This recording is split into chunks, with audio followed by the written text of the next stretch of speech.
नमस्कार जय Jagannath Odisha state open university Sambalpur अधीन नाम लिखाई ओडिया ऑनर्स प्रथम वर्षर समस्त छात्र छात्री को मोर अशेष अशेष धन्यवाद। आज आम ओडिया ऑनर्स फर्स्ट सेमिस्टर किसी इंपोर्टेंट क्वेश्चन एंड आंसर नहीं आलोचना करवा। आज विषय वस्तु रही देखु फ्रेंड्स, ओडिशा राज्य मुक्त विश्वविद्यालय संबलपुर अधीन प्रथम सेमिस्टर जो क्वेश्चन आसला देखु प्रथम लंग क्वेश्चन हूँ चर्या साहित्य रचनार राजनैतिक पृष्ठभूमि आलोचना कर। यार आंसर हूँ देखु मुझे यार आंसर देखा दूची।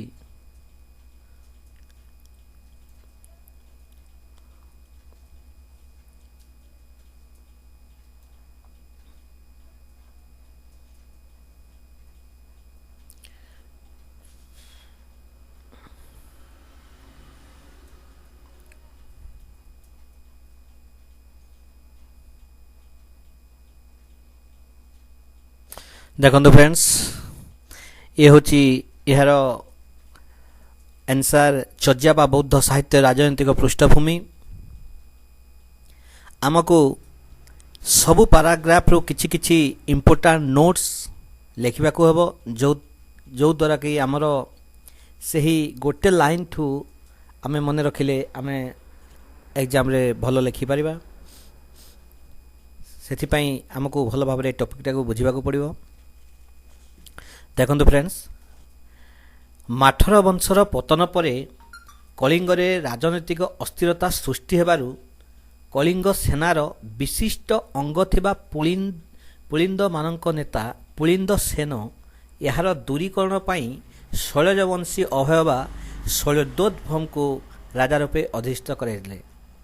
याको बुझ, माठर वंश चर्या बा बौद्ध साहित्य राजनैतिक पृष्ठभूमि जितेबाला भी क्वेश्चन आसो प्रथम लिखिब माठर वंशर पतन परे। माठर वंश जितेबाला पतन हैला तापरे कलिंग रे राजनैतिक अस्थिरता देखा सृष्टि हैला।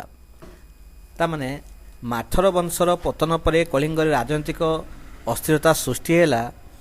सेतिपई कलिंग सेनार विशिष्ट अंग थिबा पुलिंद मानक नेता पुलिंद सेन यार दूरीकरण पाई शैलजवंशी अभय बा शैलद्योद्भव को राजा रूपे अधिष्ठित करैथिले। पुराण वर्णना अनुसार शबर और पुलिंद और शैलज माने विंध्य पर्वतर दक्षिण रे बास करथिले। कोठी बास करथिले? शैलज माने विंध्य पर्वतर दक्षिण रे बास करथिले। बारहामिहिरଙ୍କ बृहत संहिता ग्रंथरु जणा पड़े शैलज और पुलिंदगण जमुना नदीर दक्षिण रे थिबा दाक्षिणात्यर पूर्वांचल एकत्र बास करथिले एवं सेमानंक अंचल विकट किरात विराट मेलक आदि जाति बास करथिले। अंचल को लागि रहिथिला एक एही जातिर लोक माने कलिंग सेनार विशिष्ट अंग थिबा महाभारत जणा पड़े। कलिंग युद्ध परे स्वाधीन थिबा आटविक जाति हेउछंती एही अंचलर सेते बेलको कलिंग राज्य विखंडित हो सारिथिबारु से कूलगिरी बा महेंद्र पर्वत निकटवर्ती एक क्षुद्र अंचल मध्य सीमित कलिंग राज्यर राजा हेले एही वंश राजागण नाम सहित अभितभित उपाधि धारण करथिले। एही पैराग्राफ रु एतिके लिखिबो। तापर नेक्स्ट पैराग्राफ को जीवो। देखो नेक्स्ट पैराग्राफ रे अछि एही समय रे उत्तर तोसालीर शासक थिले मुद्गल वंशीय शंभुजसंक सारो ताम्र शासन एवं एहांक सामंत राजा शिवराजांक पटिया किल्ला ताम्र स्थान जना जाए जे दक्षिण तोसालीर विग्रह वंशर शेष राजा लोक विग्रह को परास्त करी से तोसाली एकीकरण करने सह विग्रह वंश लोप करथिले। किए करथिले? उत्तर तोसालीर शासक मुद्गल वंशीय शंभुजस। एही समय रे उत्कल तोसालीर शासक मुद्गल वंशीय शंभुजस सारो ताम्र शासन ଏହାଙ୍କ ସାମନ୍ତ ରାଜା ଶିବରାଜାଙ୍କ ପଟିଆ କିଲ୍ଲା ତାମ୍ରଶାସନରୁ ଜଣାଯାଏ ଯେ ଦକ୍ଷିଣ ତୋଷାଳୀର ବିଗ୍ରହ ବଂଶର ଶେଷ ରାଜା ଲୋକ ବିଗ୍ରହଙ୍କୁ ପରାସ୍ତ କରି ତୋଷାଳୀ ଏକୀକରଣ କରିବା ସହ ବିଗ୍ରହ ବଂଶ ଲୋପ କରିଥିଲେ। ତେବେ ଏହି ଯୁଦ୍ଧରେ ନିଜର ସାମରିକ ଶକ୍ତି କ୍ଷୟ ଭରଣାରେ ବ୍ୟସ୍ତ ଥିବାବେଳେ ଦକ୍ଷିଣ କଳିଙ୍ଗର ଦୁର୍ଜୟ ବଂଶୀ ରାଜା ପୃଥ୍ୱୀ ମହାରାଜା ତୋଷାଳୀ ଆକ୍ରମଣ କରି ମୁଦ୍ଗଳ ବା ମାନବବଂଶ ଶାସନ ଧ୍ୱଂସ କରି ନିଜର ଅଧିକାରଭୁକ୍ତ କରିଥିଲେ। ଶମ୍ଭୁଯଶଙ୍କ ରାଜଧାନୀ ବିରଜାନଗର ପୃଥ୍ୱୀ ମହାରାଜାଙ୍କ ହସ୍ତଗତ ହେବା ପରେ ତାଙ୍କର ରାଜା ସୀମା ବୈତରଣୀ ନଦୀଠାରୁ ଗୋଦାବରୀ ନଦୀ ପର୍ଯ୍ୟନ୍ତ ବ୍ୟାପିଥିଲା। ଦେଖ ଏହାକୁ ନୋଟ୍ କର, ଶମ୍ଭୁଯଶଙ୍କ ରାଜଧାନୀ ବିରଜାନଗର ପୃଥ୍ୱୀ ମହାରାଜାଙ୍କ ହସ୍ତଗତ ପରେ ତାଙ୍କ ରାଜ୍ୟ ସୀମା ବୈତରଣୀ ନଦୀଠାରୁ ଗୋଦାବରୀ ନଦୀ ପର୍ଯ୍ୟନ୍ତ ବ୍ୟାପିଥିଲା। ମାତ୍ର କିଛି ବର୍ଷ ପରେ ଚାଲୁକ୍ୟ ରାଜା ଦ୍ୱିତୀୟ ପୁଲକେଶୀଙ୍କ ଦ୍ୱାରା ପରାସ୍ତ ହୋଇ ଯାଜନଗର ପଳାୟନ କଲେ। ଯାଜନଗରକୁ ପଳାଇ ଯାଇଥିଲେ।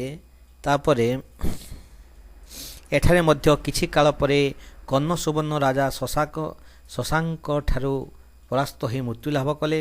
ଶଶାଙ୍କ ଉତ୍ତର ତୋଷାଳୀ ବା ଉତ୍କଳ ଦଣ୍ଡଭୁକ୍ତି ମେଦିନୀପୁର ଅଞ୍ଚଳରେ ଶାସନଭାର ସାମନ୍ତ ମହାରାଜା ସୋମଦତ୍ତଙ୍କୁ ପ୍ରଦାନ କରିଥିଲେ।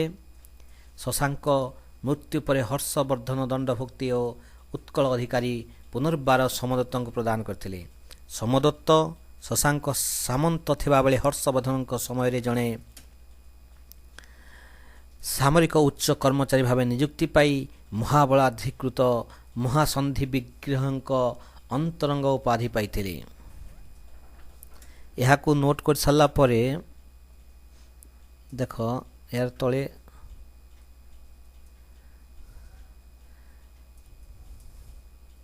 ଦେଖ ଏହି ସମୟରେ ଶଶାଙ୍କଙ୍କ ରାଜ୍ୟସୀମା ବୃଦ୍ଧି ଘଟିଥିବା ବେଳେ ବାରମ୍ବାର ଯୁଦ୍ଧ ଦ୍ୱାରା ସାମରିକ ଶକ୍ତି କ୍ଷୟ ହେବାରେ ଲାଗିଲା। ଫଳରେ ହର୍ଷବର୍ଦ୍ଧନ ଓ କାମରୂପ ରାଜା ଭାସ୍କର ବର୍ମା ମିଳିତ ଭାବରେ ଶଶାଙ୍କଙ୍କୁ ପରାସ୍ତ କରିବା ପରେ କଙ୍ଗୋଦ ରାଜା ମାଧବ ରାଜା ନିଜର ସ୍ୱାଧୀନତା ଘୋଷଣା କରି ମାଧବ ବର୍ମା ନାମ ଗ୍ରହଣ କରିଥିଲେ ଓ ଗଙ୍ଗ ଶାସିତ କଳିଙ୍ଗ ରାଜ୍ୟ ଅଧିକାର କରି କଙ୍ଗୋଦ ସୀମା ବୃଦ୍ଧି କରିଥିଲେ। ତେବେ ଏହି ସମୟରେ କଙ୍ଗୋଦର